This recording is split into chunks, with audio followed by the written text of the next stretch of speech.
afternoon and welcome to today's Beat Bites presentation presented by Zelmanski, Danner, and Fioritto. Today's topic is housing and essential civil rights. Thank you for spending your lunch hour with us. I am attorney Melissa Francis, an associate here with Zelmanski, Danner, and Fioritto, and I will be your moderator on Zoom this afternoon. The chat is open, so please put any questions you have into the chat, which will privately go to me. And I will ask our presenter those questions. Also, if you would like a copy of today's presentation, please send me a private chat with your email address and I will forward a copy later this afternoon. Please make sure your video is off and that your audio is muted as we are recording this presentation, and we'll put it up on our YouTube page later this week. Your moderator on Facebook Live this afternoon will be Associate Attorney Stacia Miller. If you're on Facebook Live and have questions, please put them in the Facebook comments and she will relay them to our presenter. If you would like a copy of the handout, please let her know in the Facebook comments as well. It is my great pleasure to introduce our speaker this afternoon. He is the partner with Zelmanski, Danner, and Fioritto, and he is actually my lifelong mentor, Mr. Edward Zelmanski. Mr. Zelmanski specializes in amendment projects and conflict resolution, and he has conducted civil rights trainings for boards with the Michigan Department of Civil Rights. And at this time, I'm going to turn the presentation over to Ed. Well, thank you, Melissa. Good afternoon, everybody, and thanks for spending your lunch hour with us today. We're here to talk about housing as an essential civil right during these COVID times. We talk about essential matters. It's been a big word. We're looking at housing because that's what we do. We're involved in community associations and condominium associations. So these housing issues are very much what we're involved with every day. And we're looking at essential civil rights as they relate to housing. Really the kind of a keynote for that is the notion of equality. I would really like to start with an acknowledgement to the Honorable Michael Warren, Oakland County Circuit Judge, for inspiring me to look further into the writings of the Founding Fathers and our founding governing documents for this country as a source of guidance and inspiration. And start with that quote from Judge Warren, that equality under the law is guaranteed by the 13th Amendment that abolished slavery, 14th Amendment that ensured equal protection of the laws and due process for all Americans. During the course of human history, inequality was a prevailing reality. We have not yet escaped the dark shadow of slavery, but we have made tremendous progress through the Constitution and need to continue to strive to fulfill its promise. And the Honorable Michael Warren is a co-founder of Patriot Week. We have their link there. They put on some very good webinars and look at these founding principles and how we ought to be guided by them. Today, we're not going to look at a lot of nuts and bolts. We want to look at the superstructure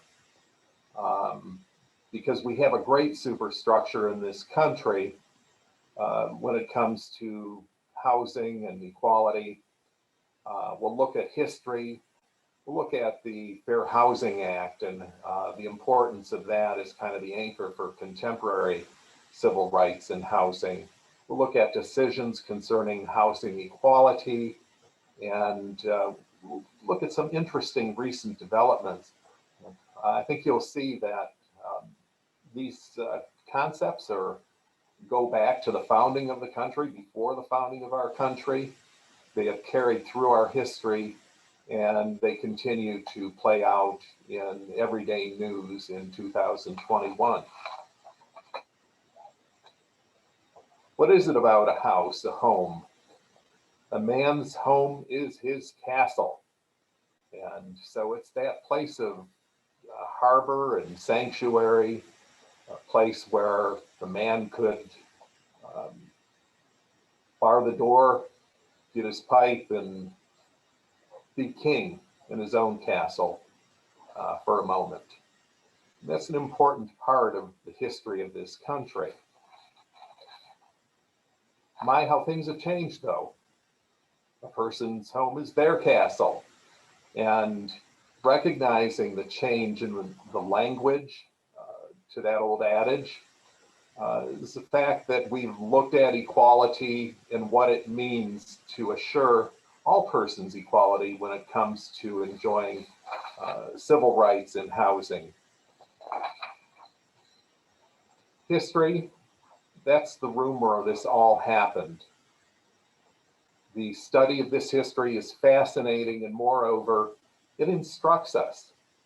The purpose of this session today, pay attention to these old and dusty documents. They continue to be full of wisdom and guidance and set the path, our path forward. We go back to the Declaration of Independence, okay? The founding document for this country. We talk about housing issues in that document. We talk about equality. We hold the truths to be self-evident that all men are created equal, that they are endowed by their creator with certain unalienable rights, that among these are life, liberty, and the pursuit of happiness.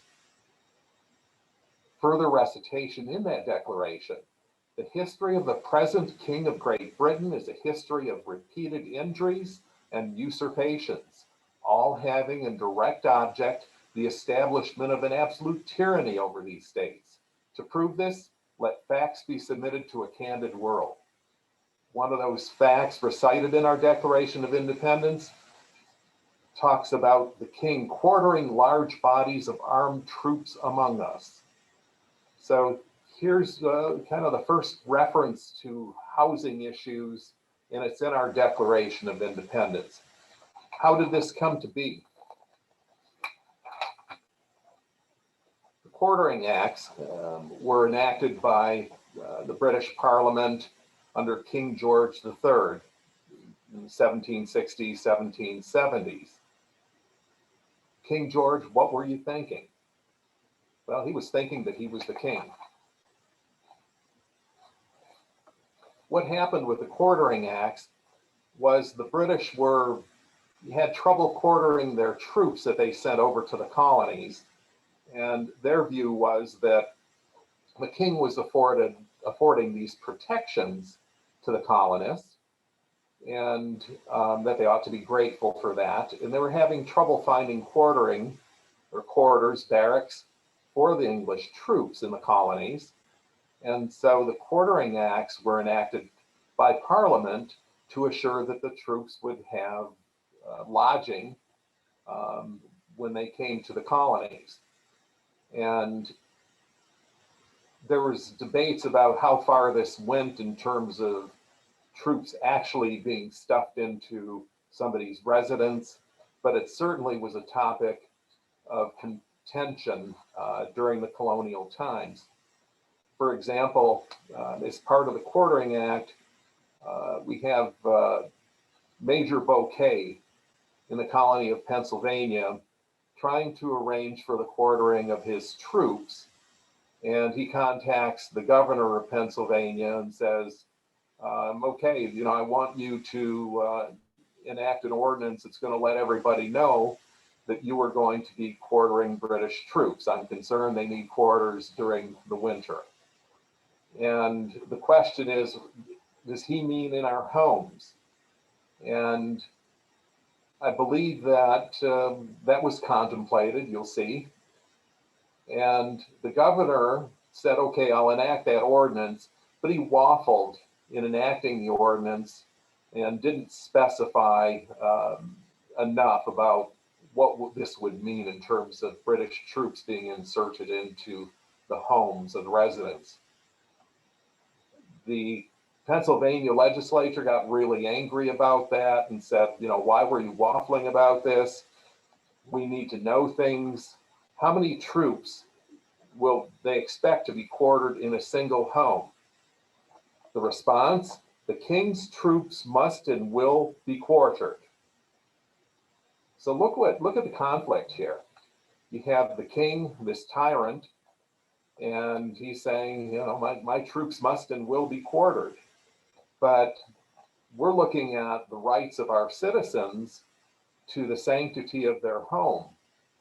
And when it came to the king's rights versus the residents' rights, that home wins. So we declare independence and we say we're mad at him because he's putting soldiers in our houses. So part of the founding document of our country is very much part of housing issues. Well, so we have a war and we get rid of that king, and we adopt the Constitution of the United States. This is a revolutionary document then and now. It's very much a living document, and it provides us with the ability to manage conflict as it comes up, with the balance of power, limitations on the authority of the government, and just some real good wisdom that helps us take these problems, come up with good solutions to ensure the rights of our citizens, and mark the path forward. So what happened? We looked at housing in the Constitution. The Bill of Rights was enacted in 1791, ratified then. The first 10 amendments were included in the Bill of Rights then. 2 of those amendments talk about housing issues. So we can see the importance of these housing issues is again in our founding documents in our Bill of Rights. The 3rd Amendment, no soldier shall in time of peace be quartered in any house without consent of the owner.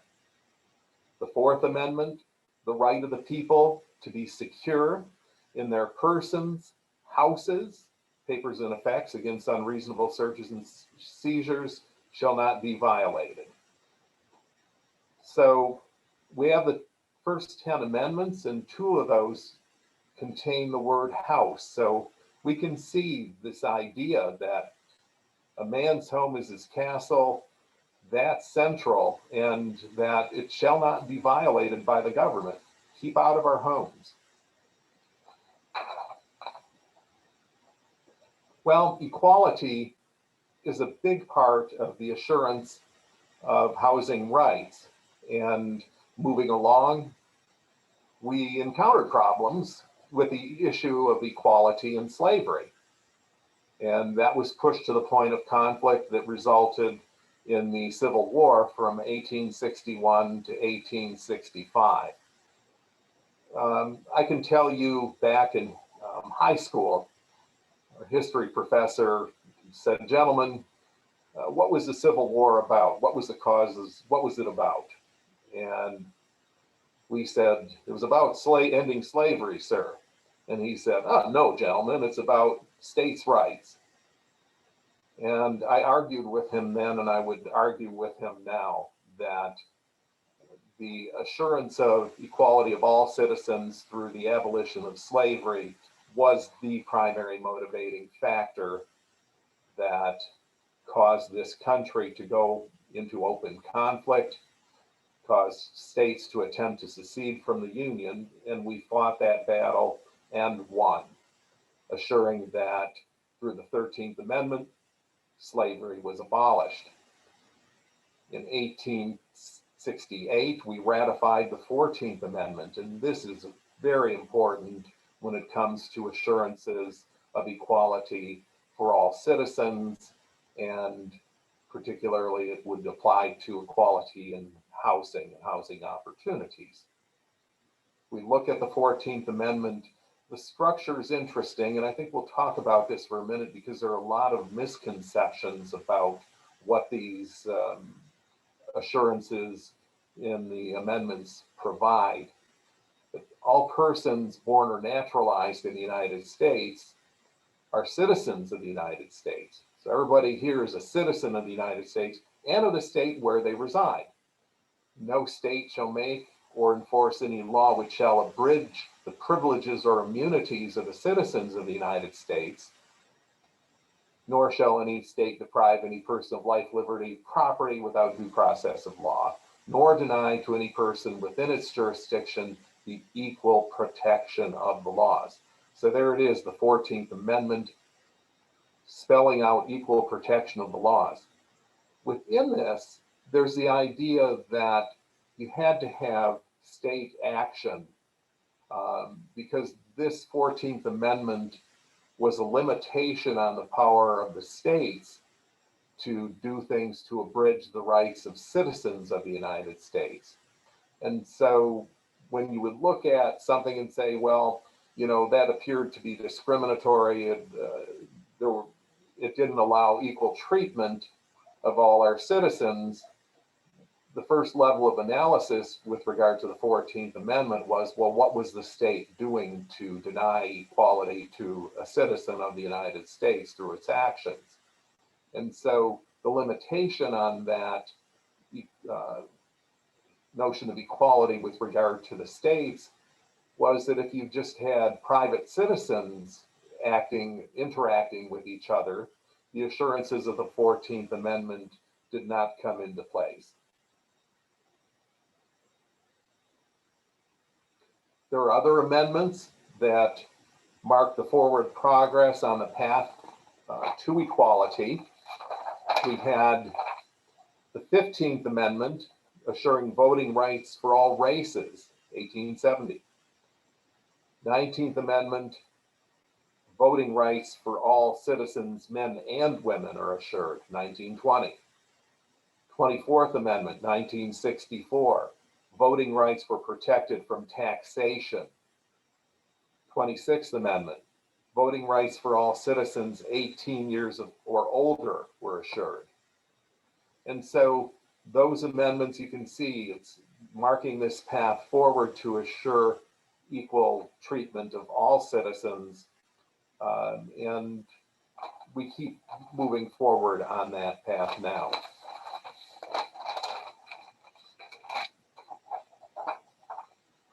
The Fair Housing Act was enacted in 1968. And that statute was very important for laying a strong foundation for civil rights and equality when it comes to housing. I think we had the 14th Amendment, and it wasn't acting to provide the assurances for equality in housing that the drafters may have hoped for. We have a history that we can track in terms of equality in housing, and let's look at some of that. So after the Civil War, we're kind of working things out. You have Reconstruction. You certainly have efforts afoot to deny people equality under the law in spite of the victory of the Civil War and the amendments like the 14th Amendment that should have assured the rights of the citizens. Well, what happens? Life goes on, and we have the Great Depression hit, 1929 to 1939, cataclysmic for the economy of this country, and really it went on to affect the entire world. So President Roosevelt, talking about the Depression to the American people when he took office, says, "We have nothing to fear but fear itself." It's a famous quote. It's a fine quote, but how do we get ourselves out of this economic mess that we're in on account of the Depression? Well, Congress and the president take aggressive action focused on housing. 1929, the Federal Housing Administration is created. And the idea behind the FHA, which you recognize is still very much in play today, is to rescue home building and home finance from the economic problems brought on by the Depression. Foreclosures are rampant, and this whole thing is going downhill fast. How do we dig out? Well, we adopt things through the FHA like home building subsidies and subdivision regulations. These were effective. They helped stabilize the housing market. They helped encourage building. And we got on our way to the path that would eventually create the subdivisions, and they would be focused on this dream of homeownership, every American being able to share in that dream with homeownership. Well, there were some problems because, believe it or not, the FHA served to institutionalize racial segregation in housing. They had regulations that required racially restricted covenants and would refuse refinancing on mortgages in certain minority areas. So you have this idea that the FHA was very energetically provide funding and relief, but not for that segment of the population. This is incredible. The FHA had an underwriting manual, and that established their lending requirements. And in that manual, they considered African Americans to be an, quote, adverse influence, end quote, on property values, and warned against the infiltration of inharmonious racial or nationality groups in racially homogeneous neighborhoods. So these activities by the agency of the federal government themselves were setting up segregated neighborhoods and helping assure that we would not meet the goals of equality in housing as long as that sort of conduct was being engaged in by the government. What the heck? What do we do? Well, there's some court decisions that address these issues of inequality. In 1917, the United States Supreme Court ruled that racial zoning was unconstitutional. So they're looking at government activity, activity by the states that is addressed in the 14th Amendment. And they said, no, you can't have racially based zoning, that's unconstitutional. But in 1921, the Supreme Court recognized that certain restrictive covenants regarding the exclusion of people of other races from real estate developments were private agreements, and the court had no jurisdiction to get involved in those private agreements.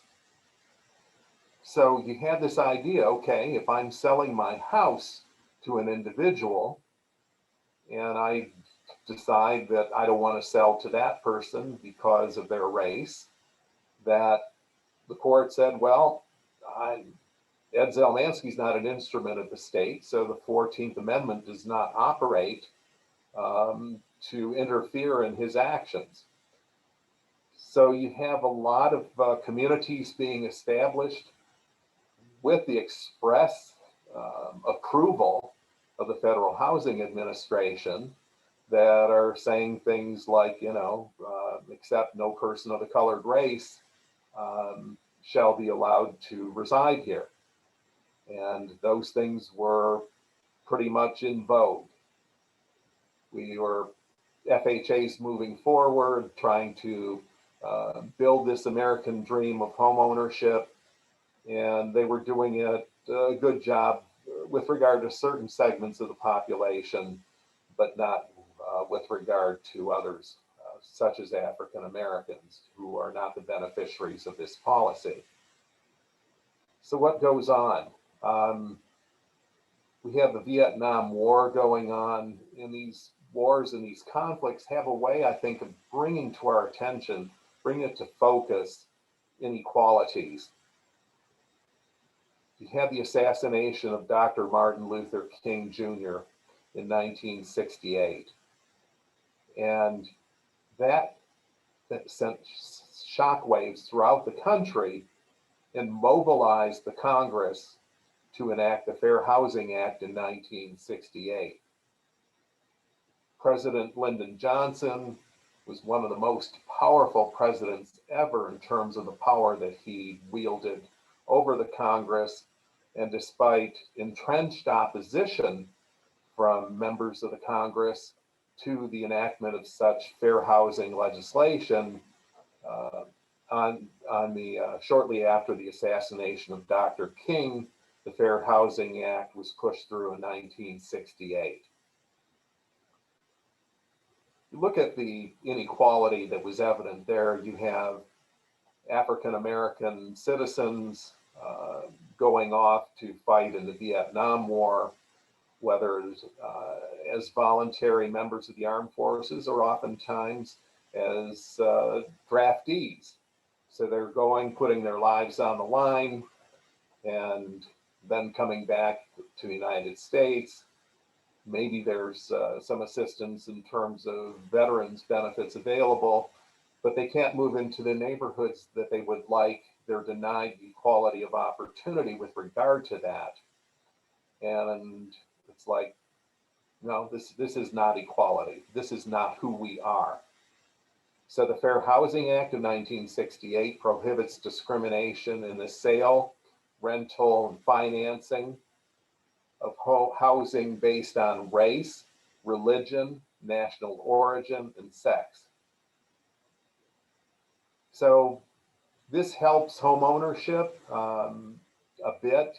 It sets a good foundation for moving forward to address these long-standing issues of inequality in housing. And the fight continues. We've made progress, more is needed. For community associations that we deal with, we'll look at some of the details of these things now and see how these current developments come to play and how we might be guided by those. Look at the idea of the duty of an HOA or condo association to address discrimination in housing.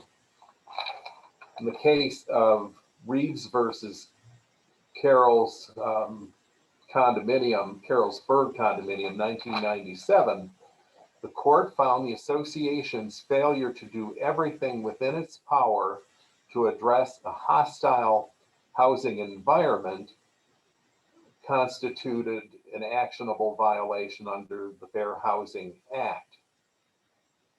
So what happened was that Ms. Reeves was a member of the condominium there and actually served on its board of directors. She was African American, and there was a resident in that community that wanted nothing to do with her and was overtly hostile, in fact, committing criminal acts against her.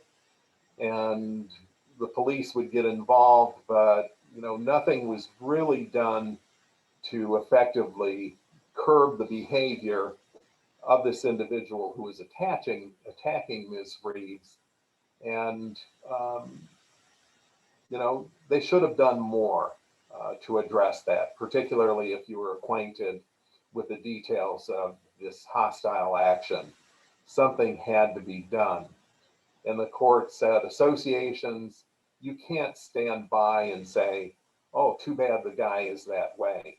He lives in your community. He is subject to the rules of the community. He was violating the rules of the community vis-a-vis the rights of another individual, was overtly racially discriminatory. You have to do something about this.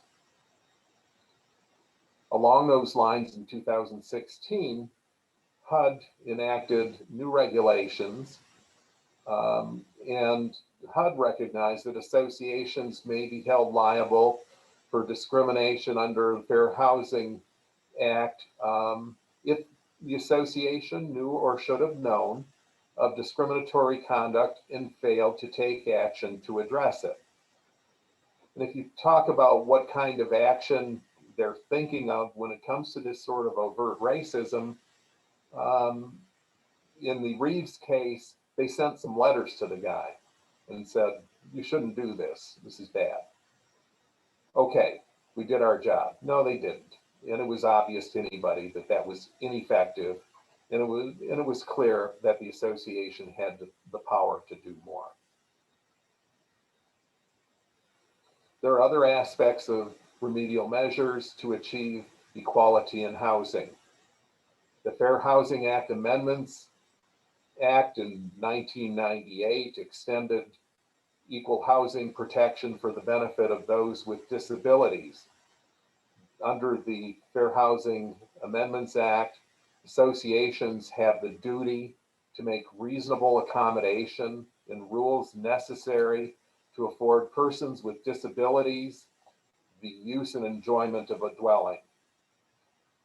Michigan enacted a similar statute, the Persons with Disabilities Civil Rights Act, POUDCRA we call it, that assured Michigan citizens the same rights that are guaranteed by the Fair Housing Amendments Act. Again, what we're looking to do through legislation like that is to provide a level playing field for all persons so that persons with disability can enjoy the use of their house just like the rest of everybody else who are the able-bodied members of the community. And so those individuals with disabilities have the right to come to the community and request that the community change its rules and regulations and procedures so that they can enjoy their right to occupy their housing on an equal footing with everybody else in the community. Other statutes, we have the Michigan Elliott-Larsen Act. It's a Civil Rights Act, 1976. Michigan enacted the Elliott-Larsen Act. It kind of looks like federal legislation. It defined civil rights for citizens of Michigan and prohibited discrimination based on religion, race, color, national origin, age, sex, weight, familial status, or marital status. Now, there's a lot of law in play here. And again, today, we're not talking about the nuts and bolts of how you as a community would engage with respect to these laws. But I want you to know that training opportunities abound. So boards everywhere can avail themselves of training so that you know how to meet your responsibilities under our laws with regard to assuring equality in housing. You can go to the Michigan Department of Civil Rights. I myself have conducted trainings for the benefit of boards of directors with the blessing of the Michigan Department of Civil Rights. And so we will continue to do programs like this. If you are interested in your community, then let us know, and that will help us guide our future sessions so that we can provide more detailed training with respect to different legal obligations.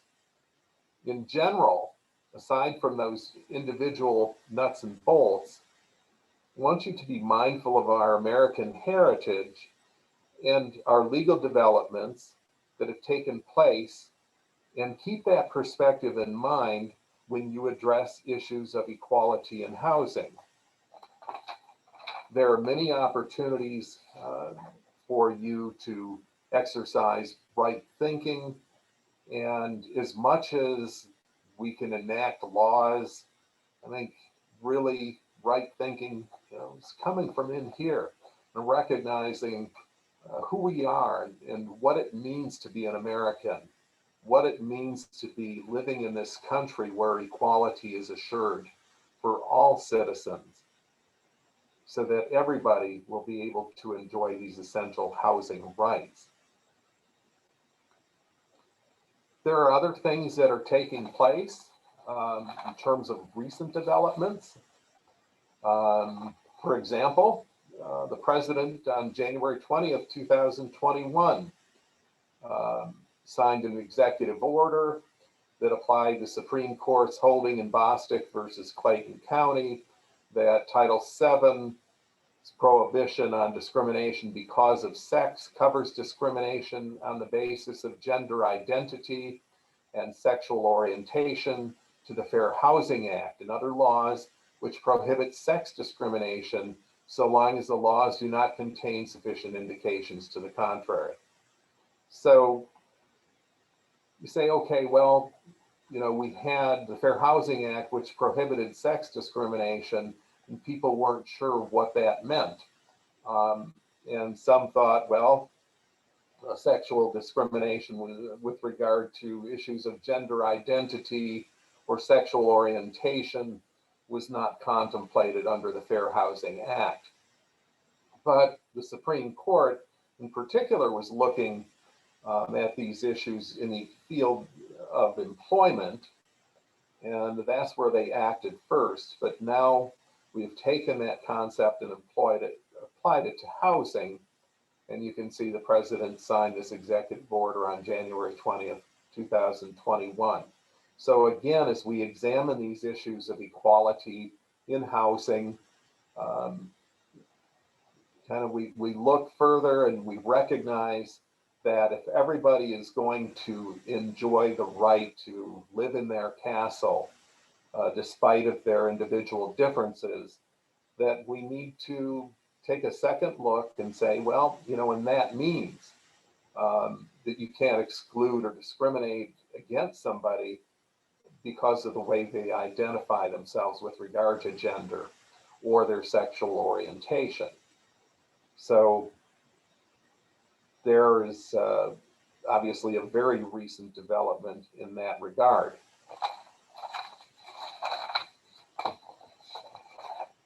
Other things that are going on with regard to civil rights and housing, it's kind of interesting because this very much ties into the notion of history and what discrimination in housing has meant. My partner, Greg Fioritto, is currently working with Sarah Anthony of the Michigan legislature on a proposed bill that is to be known as the Prohibited Restrictive Covenants Act. And the purpose of the bill is to prohibit the recording of deeds or other instruments relating to real estate that contain certain restricted covenants or conditions. And what are these restricted covenants or conditions? Again, they might be things saying that, only white people can live in this development. Let's look at an example. We have an example of a prohibited restriction. This is taken from a warranty deed that was recorded with the Register of Deeds for Washtenaw County in 1929. Here's the language from that restriction contained in that deed.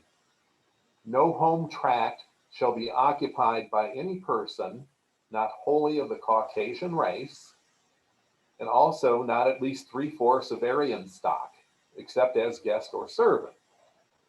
I was like, wow. This would exclude me from living in that community because I ain't 3/4 Aryan stock as far as I know.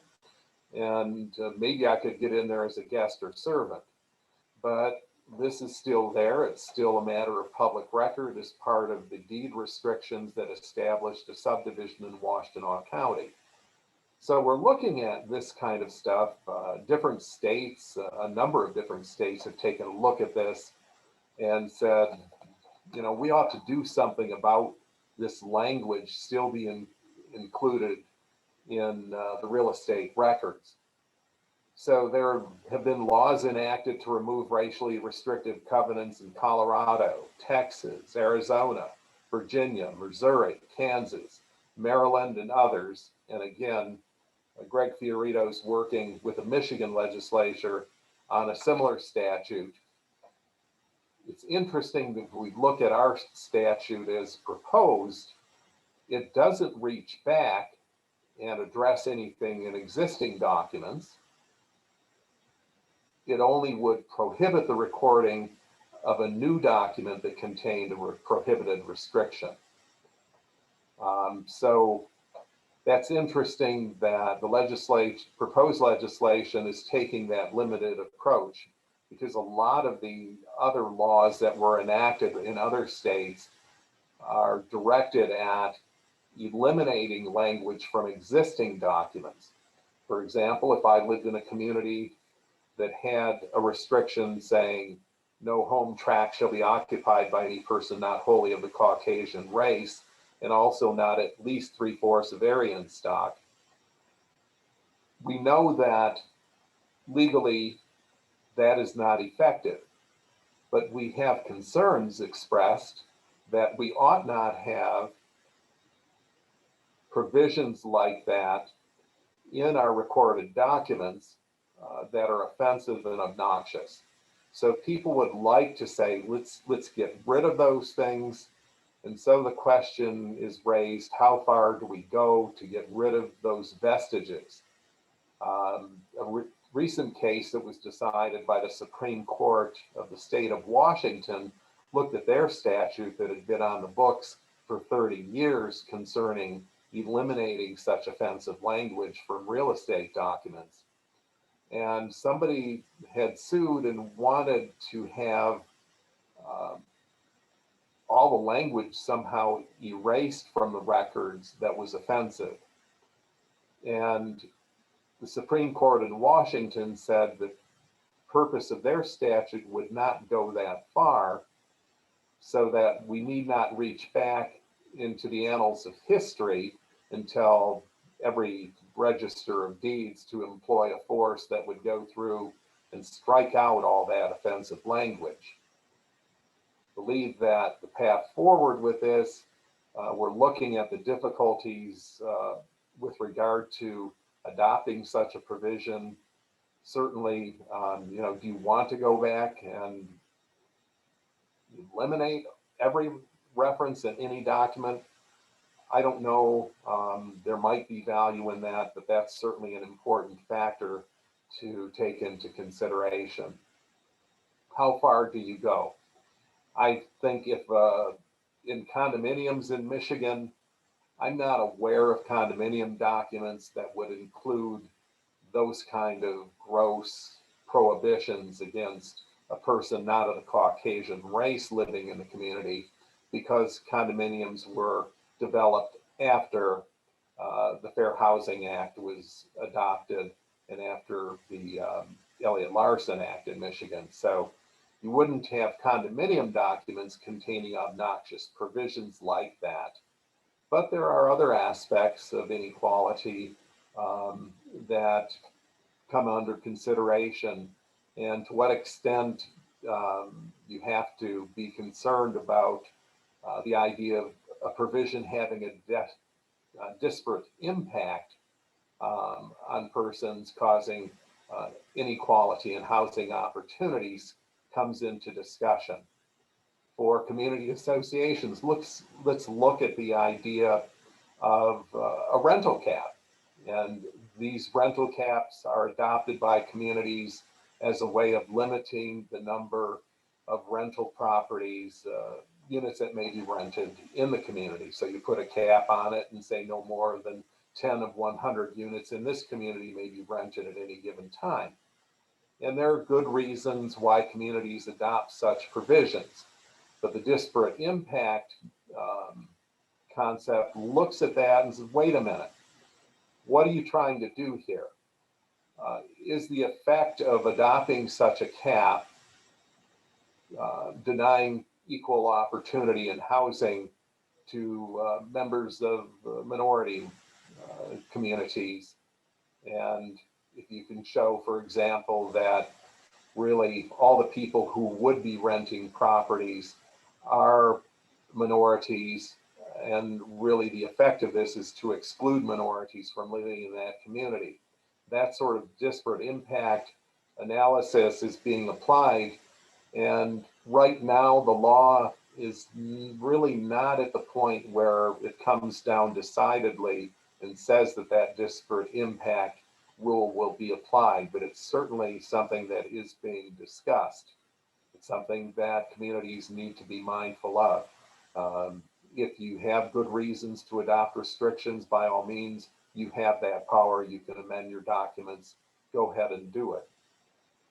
In many ways, you are the laboratories for changes in local government through your governing documents and amendments of those. But again, being mindful of all things, um, if your intention in adopting such a provision is really going to adopt um, restrictions that would exclude people from your community on account of race, then that's an important consideration to keep in mind with regard to applying right thinking to your concept, to your conduct.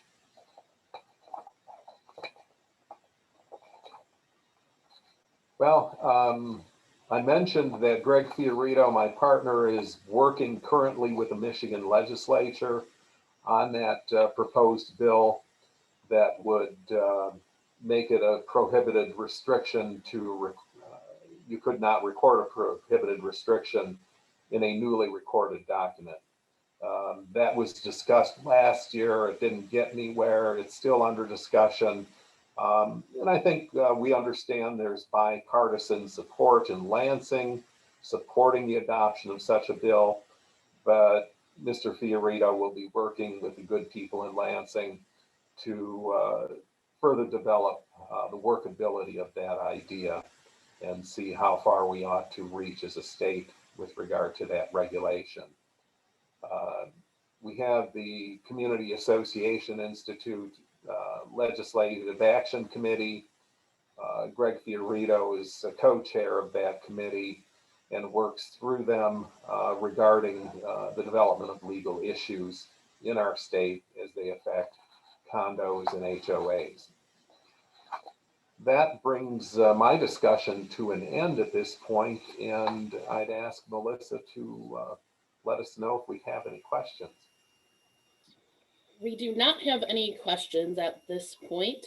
The chat is open, so if you have any questions, please put them in the chat to me. If you would like a copy of the presentation, you can also put your email in the chat to me.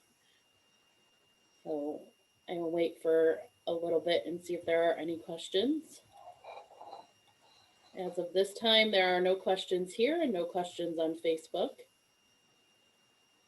And again, as I mentioned, we really would like to hear your feedback regarding opportunities for future sessions like this concerning civil rights and housing, more nuts and bolts aspects of the different laws and how you ought to have your conduct measured by the requirements of those laws. So please let us know, and we're guided by what you need and what you want when it comes to developing future sessions for the Beats and Eats and other ways of providing this training. Thank you. And while we are waiting to see if any questions come in, as always, if you think about it later and you would like a copy of the presentation, you can email me at mfrancis@cdfattorneys.com, or you can email Stacia Miller at smiller@cdfattorneys.com. If you think of any questions after the presentation for Mr. Zelmanski, you can give him a call at 734-459-0062, or you can email him at ezelmanski@cdfattorneys.com. And next month, our beat again will be on March 24th, 2021 at noon, and it will be, the presentation will be taxes, taxes, taxes, property and income tax issues impacting community associations. and that will be presented by Associate Attorneys Richard Wagner and Brooke Jordan.